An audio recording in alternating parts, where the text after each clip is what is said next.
Miss Patty Rushton. I'm a career advising coach at the Montgomery County Career Advising Program, which is short for MOCOCAT. I'm excited to have here with me today Dr. Alan Rushton, who will talk a little bit about his professional background and career. So can you tell me a little bit about yourself and your professional background?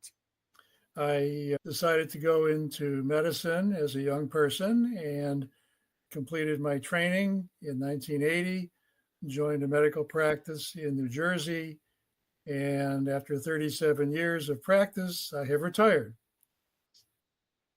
So what type of medicine did you study? What's your industry or focus? I was particularly interested in children and also the aspects of heredity in medicine. In other words, how you inherit things from your parents or grandparents.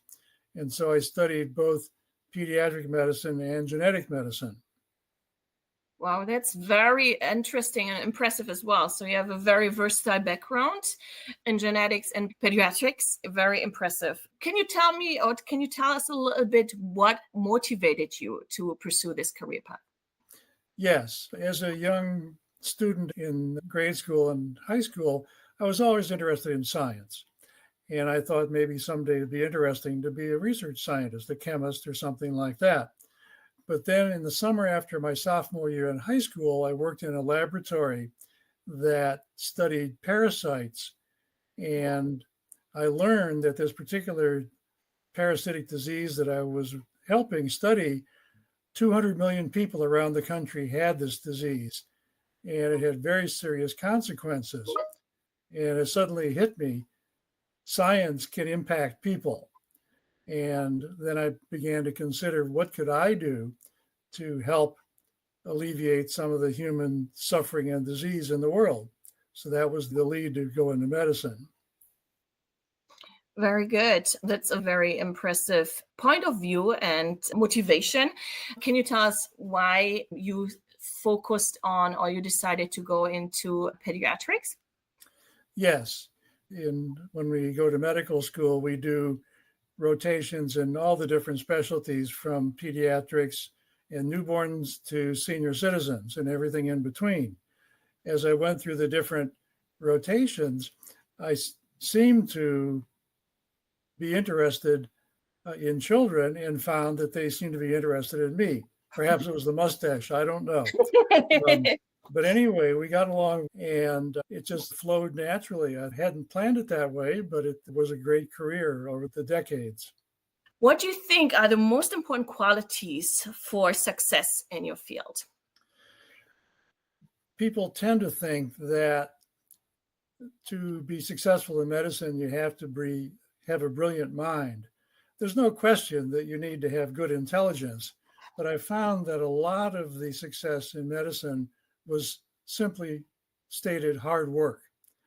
You keep yourself busy. For example, going to medical school, we were often at the hospital at 6 o'clock in the morning, doing all of our work, going home, eating dinner, studying until midnight, and then getting up the next morning and starting it all over again. So it was hard work. But again, I was young in those days, and my colleagues and I did it.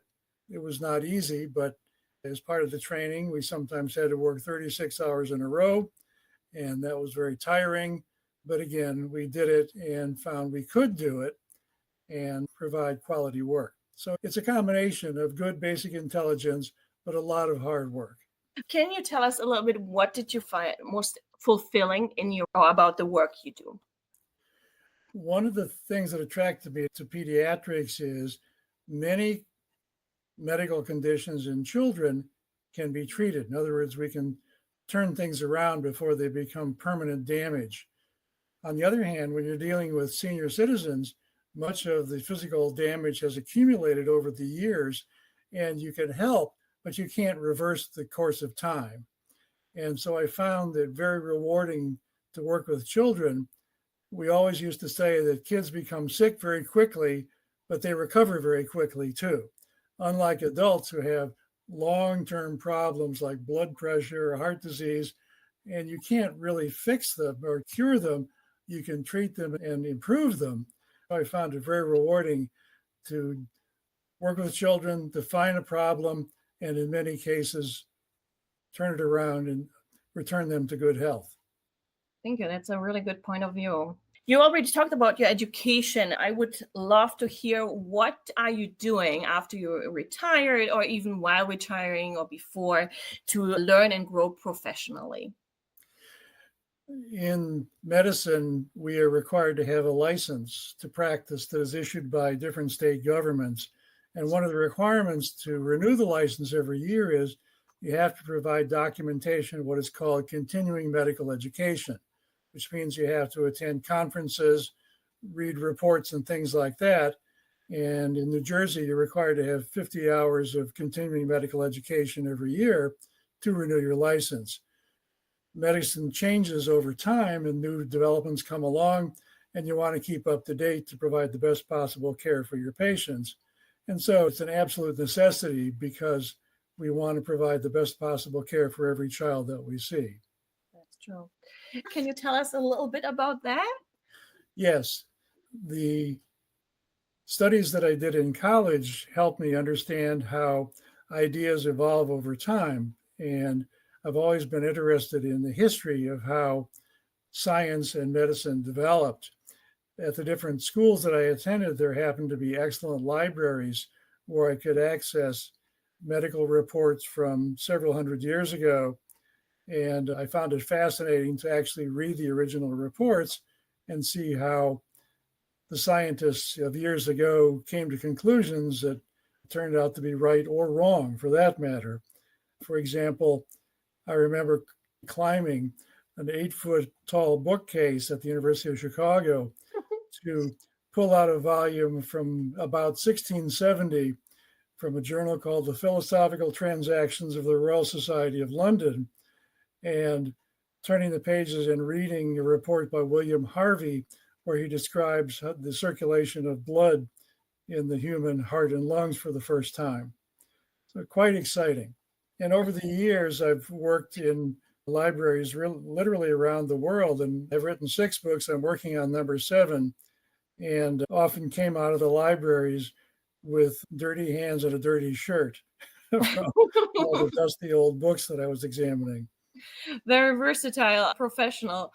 Can you also tell us, I read as well, you were not only practicing, but you also were teaching. I see some universities you were teaching. Can you tell us a little bit about that too? Yes. As part of my training, I did research in human genetics and obtained a Doctor of Philosophy degree as well as the medical degree. After I completed my training at Yale University, my wife and I moved to New Jersey, and I thought it would be interesting to do some university teaching while my medical practice was evolving. My colleagues in the practice I joined thought that was a good idea too, and said to me, follow your interests. So that's what I did. Exactly. And so I offered myself to Princeton University, and the biology department there gave me a position where I taught human genetics for 4 years there while my practice was evolving. Our medical group staff were also on the faculty at the Rutgers Medical School. And so we taught medical students in our practice on a routine basis. And I did that for over 20 years as well. Wow. Very impressive, Dr. Rushton. Thank you. Next question is, what's your favorite part, or what was your favorite part of your typical work day, and why? Now that I'm retired, people ask me, what do you miss the most? And I say, I miss the kids the most. Oh. They had become my little friends. One thing I learned early on is you never talk down to a child. I always sat down, talked on their level, and language that I thought they could understand. And from the time the children could talk around age 2, I tried to engage them in explaining how they were feeling. Did they have a problem? Was something hurting? Where did it hurt? And not just asking the parents, because the parents were good observers, but didn't know the exact nature of the illness as the child did. And the kids seemed to respond to that. And so I always enjoyed talking with the children, hearing about what they were doing in school. And then if they had a physical problem, we could talk about it and again, try to resolve the issue. So that was the most rewarding part of it, seeing the children. And sometimes I'd be standing in the hallway doing something outside of an examination room, and kids would come in and see me come running down the hall and jump on me or grab my leg and give me a hug. And that was a wonderful part of the day too.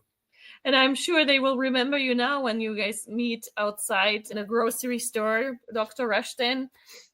That's right. For example, I bumped into a young woman that I had known when she was a child. And she said, Dr. Rushton, so nice to see you. Guess what? She said, I'm a doctor now too. Oh my goodness. Wow. That's fantastic. That's very inspiring. Thank you for sharing that story. Another question, what was a difficult decision that you had to make during your professional career, and how did you navigate yourself to make that decision? As I mentioned, I had training in both research and medical practice, and some people combine the two by obtaining a position on a medical school, university faculty.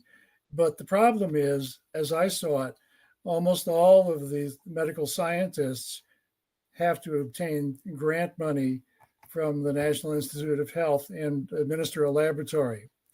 And although I learned a lot in the laboratory, I did not want to write grant applications and run a laboratory. And so I decided not to become a full-time medical school faculty member, but instead to go into private practice where I could work with the children, take care of them, and do research on my own time. And I found it to be a good decision, but it was a difficult decision. And I had faculty at Yale, for example, recommending that I stay there and develop a medical scientist professional career. But I decided not to do that. What is the funniest thing that's ever happened to you at work?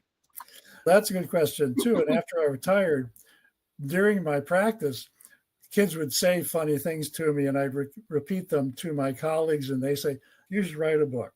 And so I actually did have a notebook, and I wrote down funny things that the kids said over the years and published an ebook after I had retired. So I could recount dozens of funny things. But one that comes to mind was a teenage girl who came in and just had a stuffy nose and a cold.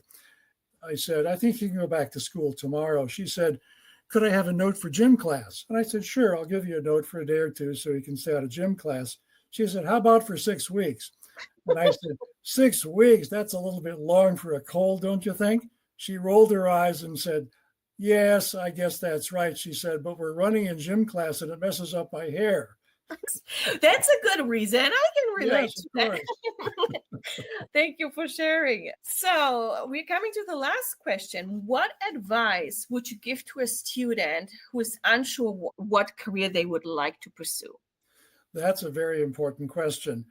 Many people say, I'm going to become a doctor because I like to help people. That's important, but it's not a good enough reason. You can help people by being a lawyer or a social worker or something like that. I think the important thing is you need to get some practical experience. People who are not in medicine or don't have parents or doctors have really incorrect ideas of what medicine is all about and what doctors do. My suggestion is that high school students, if they can, gain some experience by working in a hospital or a clinic as a volunteer. Most of these facilities will accept people from age 14 on up. And just by observing what doctors and nurses do, you can learn a lot about medicine. And if you express an interest, the doctors and nurses will show you interesting things like, let's go look at that rash in room 22, or here's a stethoscope, go listen to that man's heart in room 10. And then talk about and that's the first way to learn about diseases and how they're managed in medicine. Gain some experience, whether it's working in a lab or a clinic or a hospital. Every little bit will help you decide, is this something for me? The case I always remember is a friend I had in college who was convinced he wanted to become a doctor. He was sure he wanted to become a doctor. And so one summer during college, he worked in a hospital, and he came back and he said, Alan, he said, my viewpoint has completely changed on this. He said, all of the drama in hospitals made me cringe, heart attacks or car accidents and whatnot. That stress was too much for me. And so he decided that he loved the medicine part of it, but not the drama. And so he became a very successful oral surgeon and had decades of experience there helping people with problems of reconstruction around their mouth and things like that. Yes, and for him, it was the right decision. I love that. Thank you for sharing, because it's important. First of all, hands-on experience are important, especially to identify and discover what do we want to do, if this is the right thing. And there is what you just said. It's very important to know that in different fields, there are different careers. So if we want to go to healthcare, it's not only a doctor, but you can also pursue other careers within the field. Dr. Rushton, again, thank you very much for your time to meet with me today, and have a wonderful rest of your day.